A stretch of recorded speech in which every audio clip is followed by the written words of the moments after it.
Здравствуйте! В эфире телеканала программа «Актуальное интервью», в студии Кристина Якупова. Военный учебный центр в Северо-Восточном федеральном университете открылся в этом учебном году. Центр дает возможность юношам пройти службу во время обучения в ВУЗе.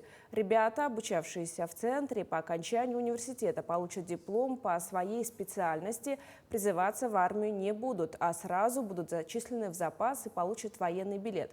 Об учебном процессе в центре нам расскажет гость студии, подполковник Геннадий Сысоев, начальник военного учебного центра при СВФУ. Геннадий Степанович, здравствуйте. Здравствуйте. Когда открылся центр? Наш центр открылся с началом этого учебного года, то есть 1 сентября 2022 года было начато военное обучение первого учебного взвода.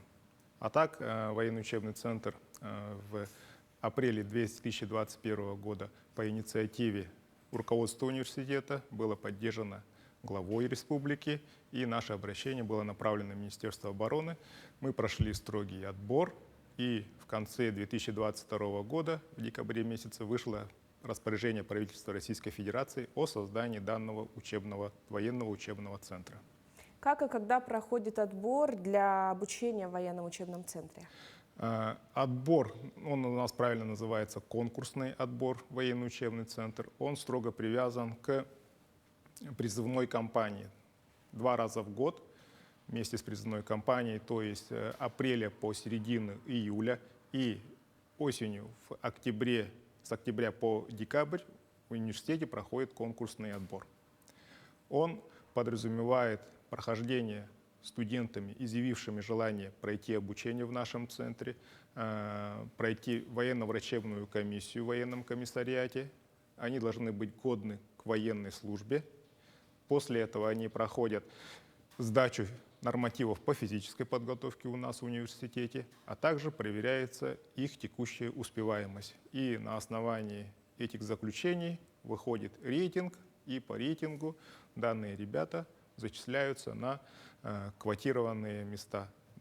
У нас есть, скажем так, государственное задание на подготовку резерва для вооруженных сил Российской Федерации. Он составляет порядка 108 человек.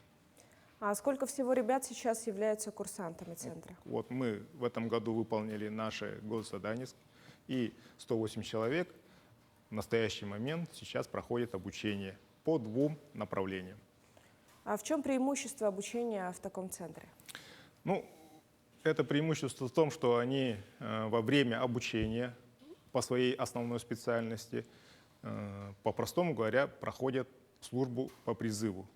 Да, все мы знаем, что на основании закона всеобщей воинской обязанности каждый гражданин должен пройти военную службу. Студенты, которые обучаются в учебных заведениях, сейчас имеют свою отсрочку законную. И во время этой отсрочки они могут пройти, скажем так, службу в армии. И, как вы уже говорили, после окончания военного учебного центра, при успешном окончании университета, вместе с дипломом им будет вручены военные билеты, как отслуживших в армии ребят. А что, если студент отчисляется от основной учебы? То есть он уже перестает проходить военный учебный центр обучения, потому что они являются, студенты он не является уже студентом, получается, и мы должны его отстранить от военной подготовки. А какие учебные программы существуют и есть ли различия по срокам обучения? У нас открыто 2 учебные программы, по-воинскому называются это военно-учебные специальности. У нас есть военно-учебная специальность командира отделения. Это младший командный состав. По окончании военного учебного центра им будет присвоено звание сержант запаса. И обучение в нем составляет срок 2 года, то есть 4 семестра. И второе направление, вторая военно-учебная специальность, это у нас старший стрелок. При окончании военного учебного центра им будет присвоено звание рядовой запаса. Там программа меньше, она составляет 1,5 года, то есть 3 семестра обучения. Мгм. Мы правильно понимаем, что центр обучает не только практическим навыкам, вроде умения собирать автомат, но и занимается патриотическим воспитанием. Да, у нас две основные цели. Это обучение и воспитание молодого подрастающего поколения. У нас даже половина на половину нагрузки нашей учебной распределяется вот таким образом. До обеда ребята занимаются, в аудиторные занятия проводятся с ними, обычные, скажем так, пары, только предметы это военные. У нас 3 модуля. Модуль тактической, тактика специальной подготовки, модуль технической подготовки и модуль общевоенной подготовки. По расписанию они до обеда обучаются, скажем, в аудиториях, а после обеда с ними начинается уже воспитательная работа, такие как уставы, строевая подготовка, тренажи. Далее у нас много есть, мы даем информации об истории нашей отечественной, вооруженных сил Российской Федерации, истории наших побед во Второй мировой, в Великой Отечественной войне, в локальных конфликтах и освещаем сейчас прохождение СВО. Встречи проводятся как и с почетными нашими гражданами, так и бывшими военнослужащими. Они доводят им весь опыт свой, который они приобрели жизненный до ребят. Какие возможности обучать навыкам? Навыки, Есть ли какие-то базы? конечно, у нас очень хорошая база. Была большая, огромная проделанная работа. У нас есть свой центр. На историческое место он вернулся, когда существовала военная кафедра в Якутском государственном университете. Материальной базой он оснащен. И в этом профессионалы у нас преподаватели, бывшие военнослужащие. Они имеют тоже свой воинский опыт, жизненный опыт. И все свои знания, свой опыт они передают молодым этим ребятам, которые у нас обучаются. А есть ли условия для стрельбища? Нет, по программам обучения у нас мы проходим здесь в стенах СФУ, скажем так, теоретическое обучение. У нас программа построена на использовании макетов учебного оружия, либо же с использованием интерактивных видов обучения. Интерактивный тир, интерактивная доска местности. Но после обучения каждый из них будет проходить учебные сборы. В течение 30 дней все навыки, полученные у нас в центре, они будут уже воплощать в жизнь в реальных армейских условиях. У нас есть соглашение с Дальневосточным высшим командным училищем, это в городе Благовещенске, и на их базе ребята все будут проходить учебные сборы по окончании теоретического курса. Вот там как раз и будут и стрельбы, и вождение, и учения, и там наряды, караулы и так далее. А есть ли какая-то форма у обучающихся? Обязательно, да. Форма уставная современной армии. Они обязаны прибывать на службу в форме, чистыми, опрятными. Естественно, весь распорядок дня, который предусмотрен уставом, они проходят утренний осмотр, развод и так далее.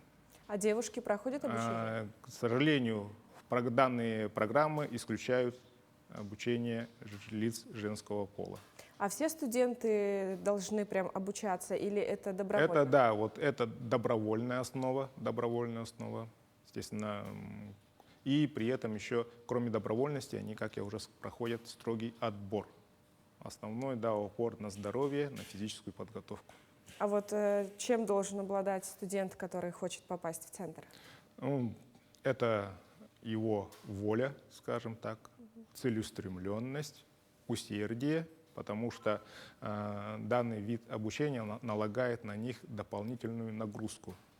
Они будут обязаны, скажем так, один раз в неделю в занятный день с утра с 8 часов до 17 часов полностью посещать военный учебный центр.